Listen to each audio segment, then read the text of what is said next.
doing neurofeedback, biofeedback, because when you're constantly in that state, I could relive the trauma 24/7. I could go back to that place. I could remember the smell of the smoke, go back to me screaming Calvin's name. I can replay all of it over and over. It was awful. There was no relief. I was constantly in that state of fight or flight. Well, first tell us what the first session was like together, because you experienced some immediate relief. The first session, that was the first time, even when I was little, that I'd ever experienced peace.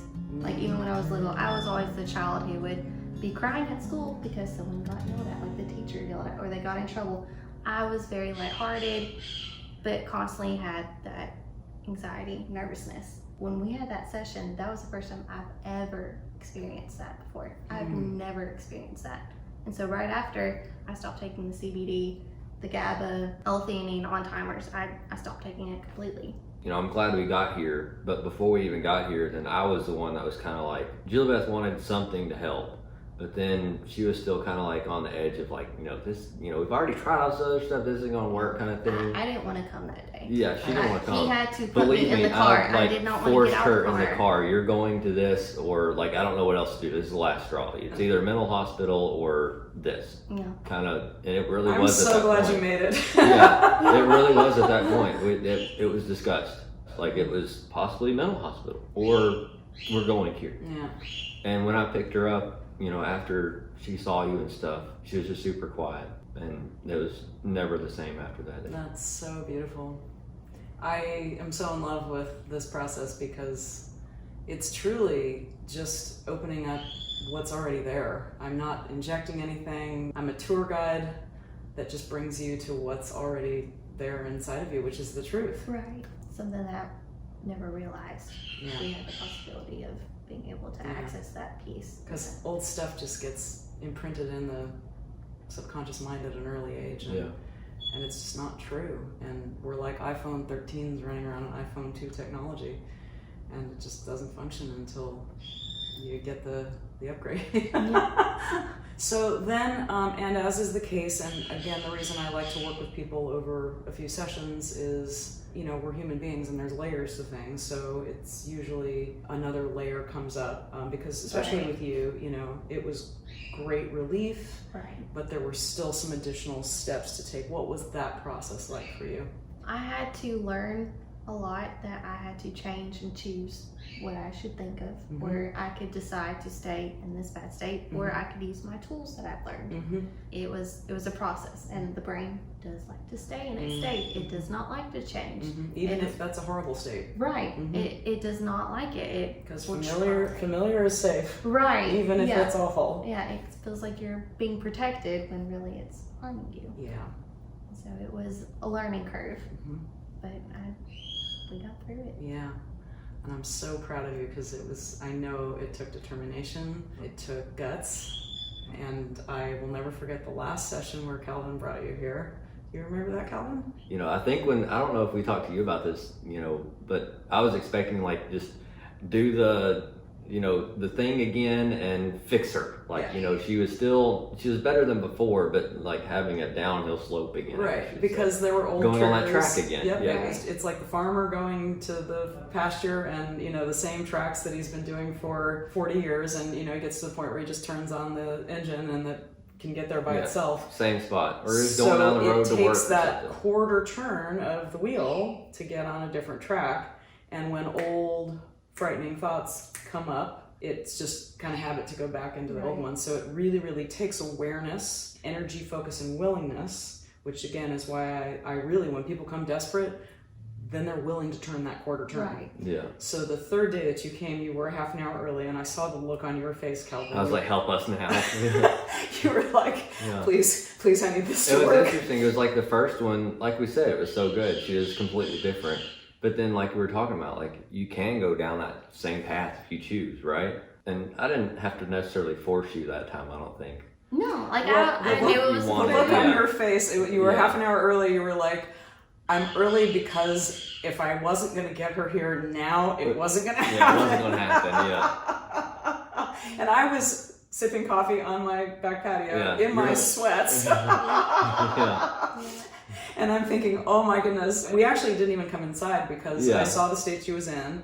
And I didn't do what I normally do. I have a lot of tools that I use because It was a tool in a tool belt that we didn't know. It was just, it just felt like more of a conversation. Yeah, and I actually did a process that it forced you really to make a final decision. And that was your freedom.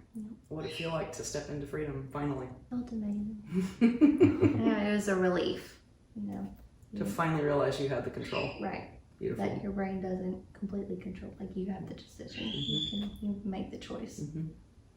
And then it was so beautiful. I don't know how many months ago, I want to say about 2, that you posted on Facebook the actual, I believe, the shirt that you were wearing, Calvin, when you got burned that night. No, it was a sweatshirt that I was was wearing. Oh, okay. That's been in my closet, and every time I would look at it, it would just trigger a little bit. Because I thought, well, I still like this sweatshirt. I could still wear it when I'm working on stuff or painting or whatever. So on the anniversary of his burn, I decided it's time to throw it away. But you had a picture of it and you posted it on Facebook. Yep. And you told your whole story. Yep. And you got a tremendous amount of positive feedback from people. Yeah. And I had people asking about you, and so I'd send them your information.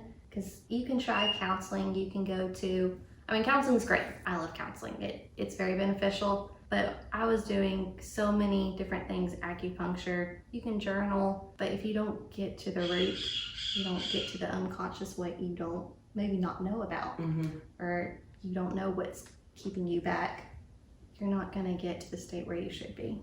And you were doing neurofeedback too. Your schedule was Neurofeedback, really biofeedback, acupuncture once or twice a week. Acupuncture would give me a little bit of release. Neurofeedback would help a little bit, but nothing would stay consistent. You keep having to go back. Yeah. How'd it feel to have a permanent relief? Oh, it was wonderful. And the money that it was costing you was, it was a huge stress and burden, wasn't it? was big time. Yeah. So now you can focus on just running your life and enjoying your life and plugging yourself into the things you want to plug yourself into. And we can go back to church. I couldn't even be at church. We couldn't be around children, babies, or anything like that. Because? After looking at the Lyme and Babesia mast cell, that can be not an option. So we don't know what God has in store. We'll just see. Yeah. I remember that was a heartbreaking thing that you felt like you were living in total limitation. Oh yeah. And like it was just closing in on you and getting worse. Is that correct? That's completely correct. And that created a feeling of total desperation. Right. We couldn't go to restaurants. We couldn't eat anywhere. I would have to eat food at home. It was sweet potatoes, chicken, fresh green beans. You can't do the canned. It wasn't good. So if you were to pick up the phone and talk to Juliebeth right before you came here, where you were still on the fence, what would you say to that Juliebeth to say you need to do this? This is your missing puzzle piece.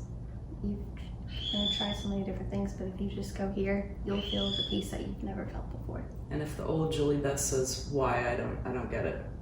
I get it, that worked, but why? Because it's so important to find out who you are and to finally blossom in the person you should be. What God created you to be. Is there anything else you want to just tell people that may be struggling or suffering? There's hope. You aren't doomed forever to live in a life that's full of turmoil, of reliving trauma constantly, to be in the state of suicidal thoughts and depression and anxiety. That's not, God didn't create you to be like that. He loves you. He cares for you. Please go here. That's my best. I've been to all sorts of doctors in Nashville. I've tried so many different things, and I'm not saying doctors aren't helpful. They can be very helpful. I'm not saying stop taking your antidepressants. No, don't do that. I'm just saying there is hope. Give it a try. Yeah. I remember the first time that it was a little bit after, basically, like I didn't talk about it very much because I didn't want to like poke the bear and then something happened or whatever. It was like I wanted to ask how she's doing, but I didn't want to be like, intrusive, right? And then one time she just woke up and I was like, I did ask, like, how you feeling or something like that. And she's like, I don't have anxiety or depression. Like, it's not there. Well, thank you so much. I know you're both extremely busy people. You've got a whole life full of activities and projects, and I thank you for taking the time out to share your story. Yeah. And folks, if you got value out of this, please click the like button, please subscribe, and we'll see you at the next interview. Thank you. Bye.